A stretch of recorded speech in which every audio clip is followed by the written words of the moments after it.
This is where I dug up Jane's ragdoll.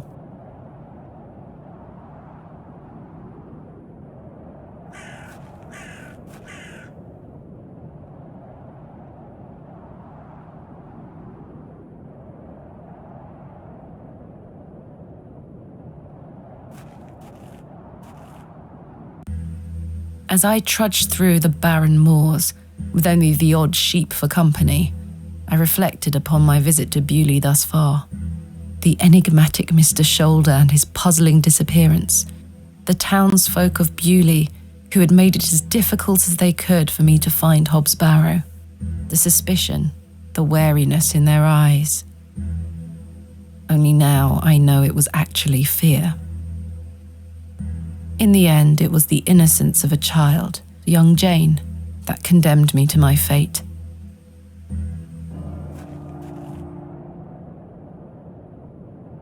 The gate opens out into a vast tilled field.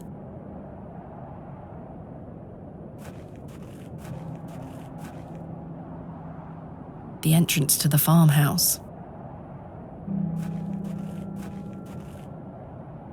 The empty bucket smells of rancid milk.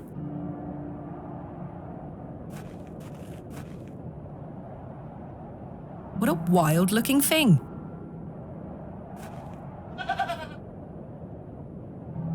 Easy, girl.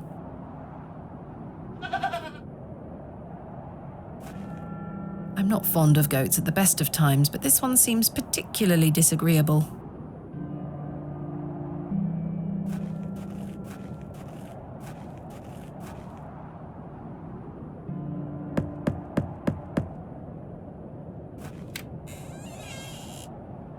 What do you want? My name is Thomasina Bateman. Mr. Bryden, I presume. Aye? What do you want, lass? I understand Hobs Barrow is located on your land. Oh, well, yes. Why'd you ask? I am an antiquarian, Mr. Bryden. I'm writing a volume on the Barrows of England. Oh, I suppose you'll be wanting to dig about it. If at all possible, Mr. Bryden. I was invited to Beaulieu by Mr. Leonard Shoulder, who told me such an excavation would be possible. Leonard Shoulder? Ha! I haven't seen him in years. The last I heard he were on death's door. There's to be no more digging there, lass. Not since it went so badly last time. Tell me about yourself, Mr. Bryden. I live here with my wife. I might be long in tooth, but I can still run this farm without too much help. Was there a previous excavation of Hobs Barrow? Aye. My brother dug it up. Must have been, 25 years ago. You see, whatever he found inside, well, it drove him mad. Oh? Aye.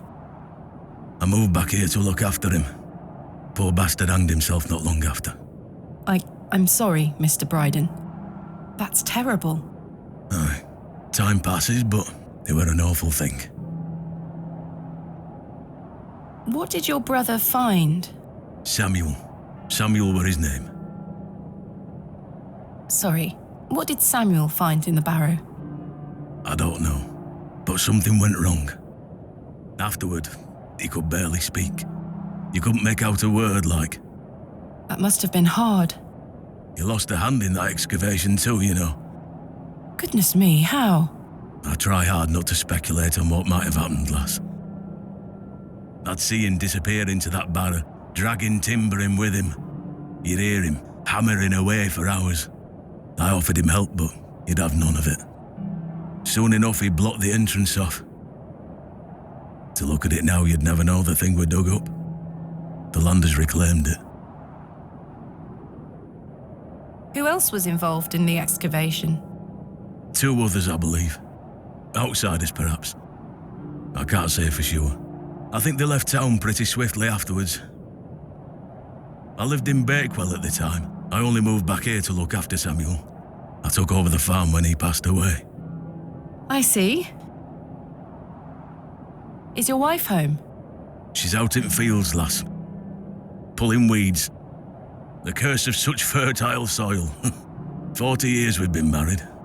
I couldn't do it without her, you see. How splendid. Aye, my wife is a fine woman. Are you married, lass? No.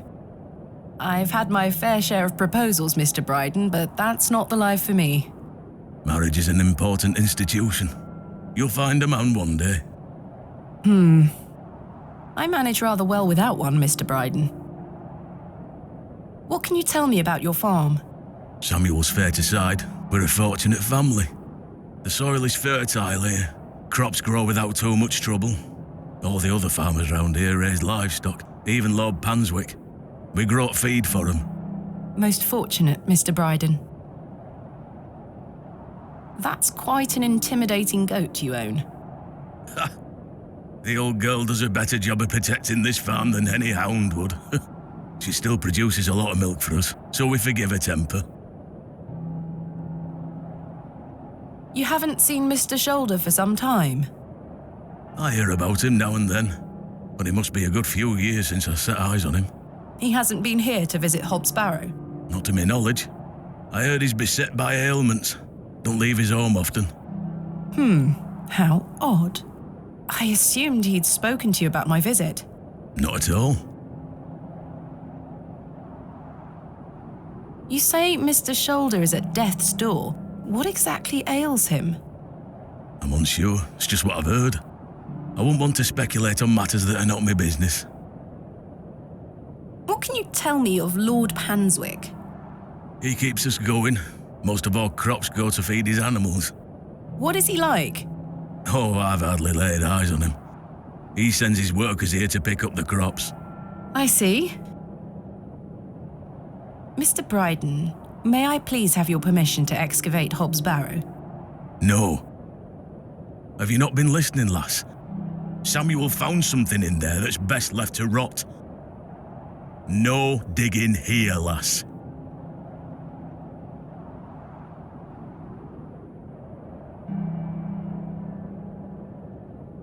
Wouldn't you like to find out more about what Samuel found in there? Perhaps. But Samuel boarded up that barrow for a reason.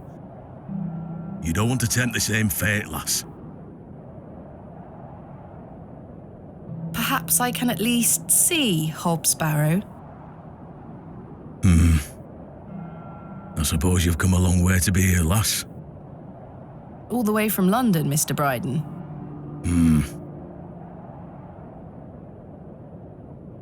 Have you any proof of all you've told me? You wish to see proof of what, Mr. Bryden?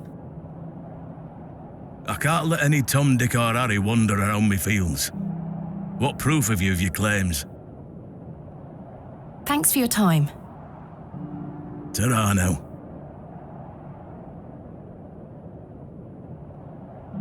Here is proof that Mr. Shoulder invited me to Bewley in order to excavate Hobs Barrow. Leonard making bold promises, I see. Don't make me regret this, but yes, you can have a look at it. Thank you. Any road, once you've set your eyes on it, you won't be wanting outdo with it. The place gives one a queer feeling. So where can I find it? Through that gate to your left. Just head straight across the top to the field there. After 10 minutes or so, you'll see Barrow, set on a hill ahead. Thank you again, Mr. Bryden.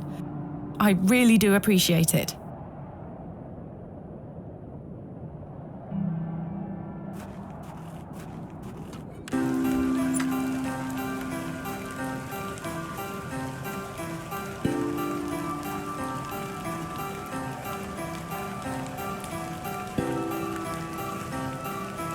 I probably should have brought my umbrella.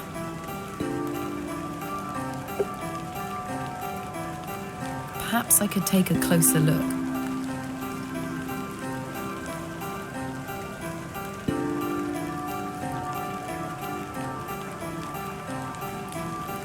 AR. I haven't a clue what that could be referring to. Finally, here it is. Hobs Barrow.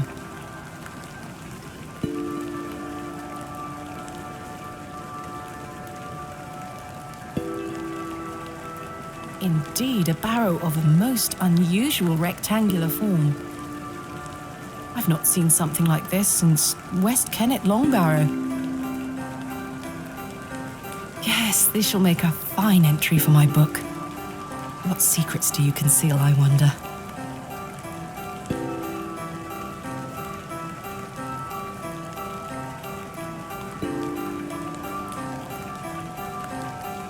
That smell.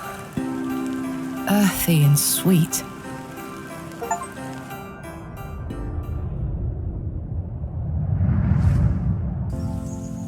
Three, 2, 1. You can open your eyes now, Thomasina. Come.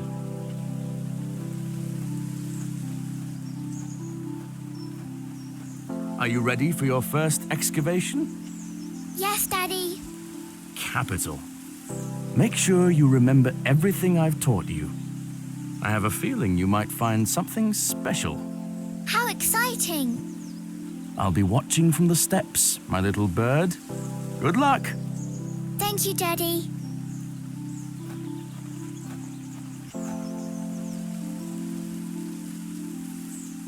Daddy has buried something here.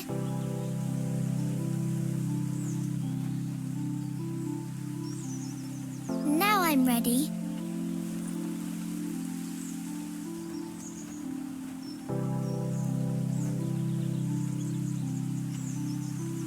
Thomasina, a true archaeologist, uses the tools of her trade.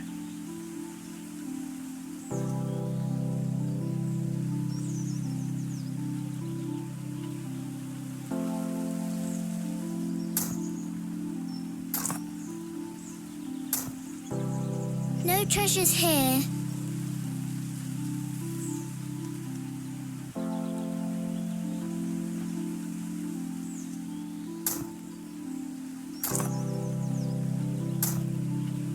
Nothing here.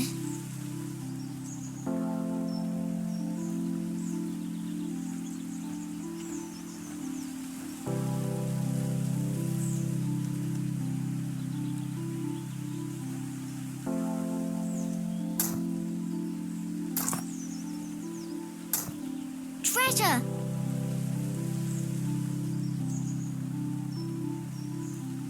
Daddy, I found the treasure! Look! Well done, little bird. Your first successful excavation. That urn you're holding is very old and precious. Take good care of it, all right? I will, Daddy. I promise.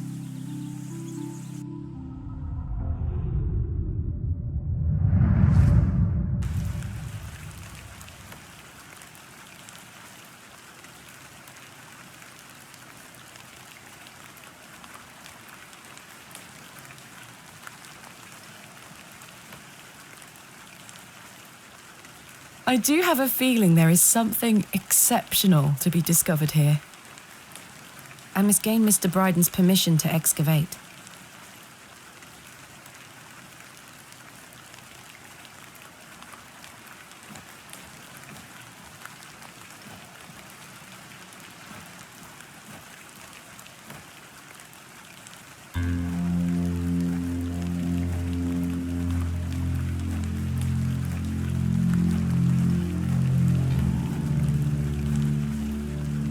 Darkness falls quickly here. I should make my way back to the inn.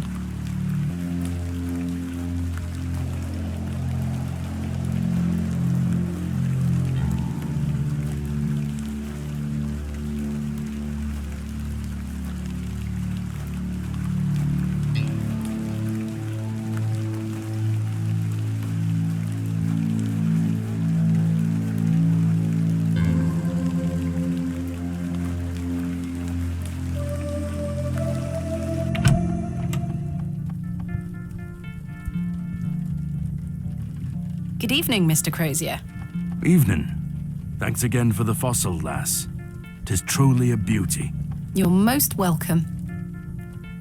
How long have you been collecting fossils? Ever since I were a boy.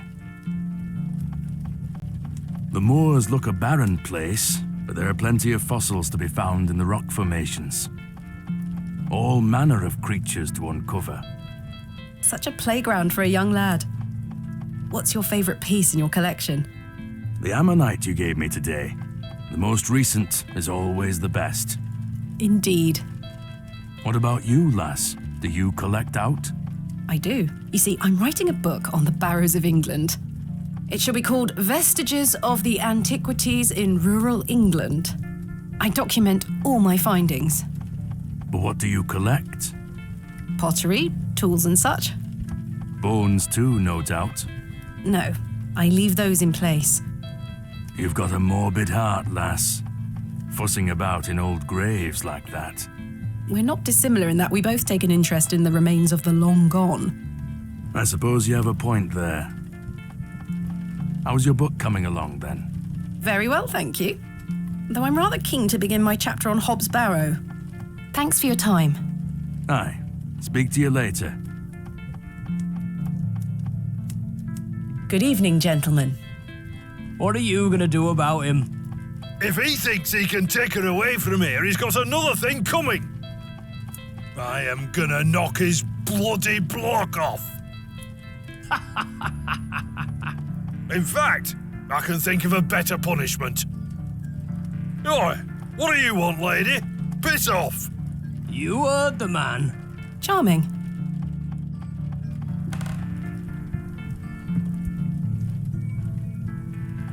It's Herbert, the local stray. He's engaged in a bout of pinfinger.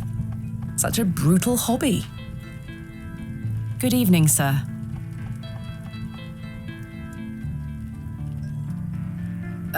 I'll leave you to it. I don't wish to wake him up. Hello again, Cyril. You're still here? Did Mr. Long convince you of the virtues of Bewley Station? What the hell do you think? Now bugger off and leave me to me drink.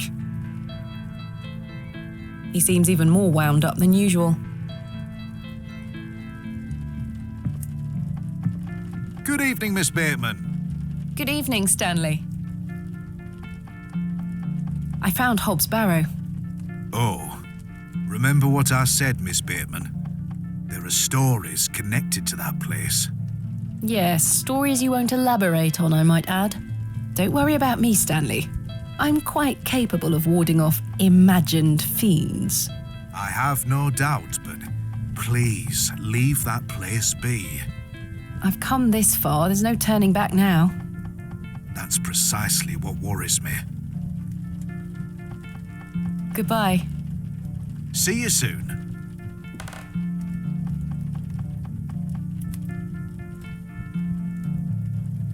Time for bed. Tomorrow I shall convince Mr. Bryden to allow me to begin my excavation. Miss Bateman. How are you? Tired. Gonna buy you a drink?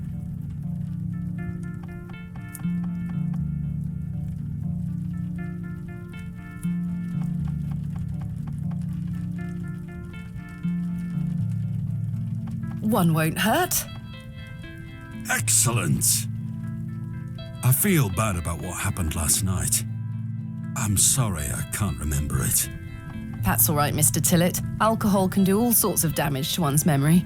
I was thinking that maybe if we had another drink tonight, I might remember what happened. I'm not sure that's logical. But worth trying? I don't need any further convincing. Take your seat, Miss Bateman. I shall return with the goods.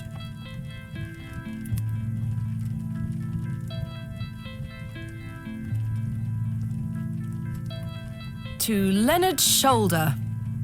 Wherever he may be.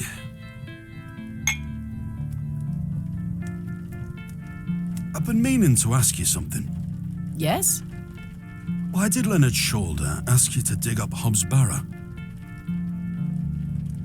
Despite his disappearing act the previous evening, not to mention his questionable sobriety, I decided Mr. Tillett was to be my ally. I spoke again of Mr. Shoulder's letter, his proposed excavation, and my status as an antiquarian and barrow digger. He was fascinated and quite excited at the prospect of meeting the soon-to-be author of a real-life book. You must find all manner of riches on your digs. Barrow digging is not all success, Mr. Tillett. Often I'll come across the likeliest of sites steeped in promise. We set to work with shovel and pick and all the other barrow-opening paraphernalia you can imagine. Every stone carefully taken down, every shovel full of earth put dutifully through the sieve, and we find nothing. Or you may find a miserable remnant of animal bone or a shard of pottery hardly to be recognized from the peat in which it decayed. Sometimes it's as if some Neolithic humorist prepared an elaborate practical joke for your special benefit. It still sounds much more exciting than spending your days sitting in England's most remote railway station. Are you all right, Mr. Tillett? I've had another argument with Agnes. Your wife? Aye. She didn't want me coming to the plough tonight. Truth is, I've been drinking my life away since my mother passed. Oh, that's terrible. I'm sorry for your loss. You're kind, Miss Bateman. Thank you. It's been a year since the old girl left us. She had a horrible end. Wasting away, day by day. Consumption got her. She was naught but bones by the end. I can't get the image out of my mind. She were everything to me. I'm so sorry. I apologise for going on, Miss Bateman. It's not appropriate. Don't worry, Mr. Tillett. I appreciate your openness. Used to love going for walks out in the moor, my mother and I. Ever since I were a little one. She'd get a tear in her eye as she looked out upon it. She loved this land. I asked Mr. Crozier to build a bench, which we've erected at her favourite lookout spot on the moors. Margaret's Lookout, we called it. Aye. That's a beautiful tribute. Aye. If you take a seat there, do keep her in your thoughts, won't you? Of course, Mr. Tillett. I can relate in some manner. My father had an accident when I was very young. He's still alive, but he can neither move nor speak. He spends his entire life bedbound and incapable of communicating or looking after himself in any way. How dreadful. He was a barrow digger himself, an antiquarian of some renown. He taught me so much, even though I was so young. I think writing this book is my way of carrying on his work. It helps me reclaim those earlier memories of him. And I visit him often to tell him all about my excavations. Can he hear you? I've no idea. The doctors aren't sure. I'd do anything to make him better, Mr. Tillett. I'd do anything to bring him back to the man he was. I am in a state of suspended mourning for a man caught between life and death. Dreadful. Just dreadful. We all have our weaknesses. Mine just happens to be my father. And what of your mother? A cold woman. We haven't talked in quite some time. I think she blamed me for my father's accident somehow. You were but a child. Indeed. She thus saw it fit that a governess should raise me as she spent her life grieving for my father. Well then, I propose a toast. A toast to what? A shared sense of loss. I'll toast to that, Arthur. Now then, enough of this wallowing. Let us be merry. Another round. I really shouldn't. But I did. And another after that. And another. The frustrations of my visit to Bewley slipped away with each swill of Stanley's finest ale. We had great fun that night, Mr. Tillett and I. I treasure the memory. Go on then. Let's hear those pipes. Mustn't. Sing the song. You're incorrigible. Please. You'll make a sad man happy. Oh, all right then.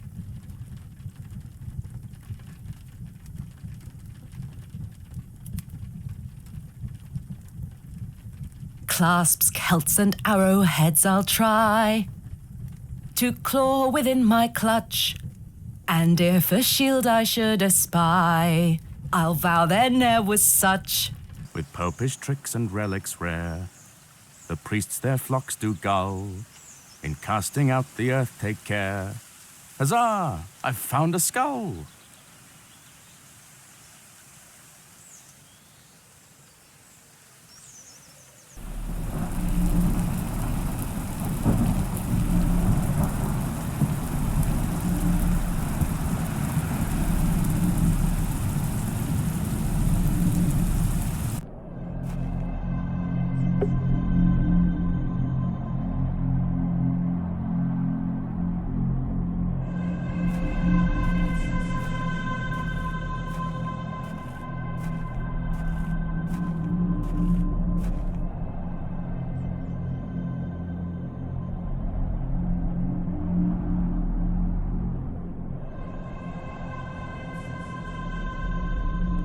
Hello, Thomasina. What is this? Who are you? I'm the one that saved your father. What do you mean? You were here 25 years ago. My father? You were deep down with the others. You were there, and something went wrong. I dragged him out. Impossible. I helped him then, and I can help him again. I don't understand. Believe my words. You'll find proof in morning. Now go.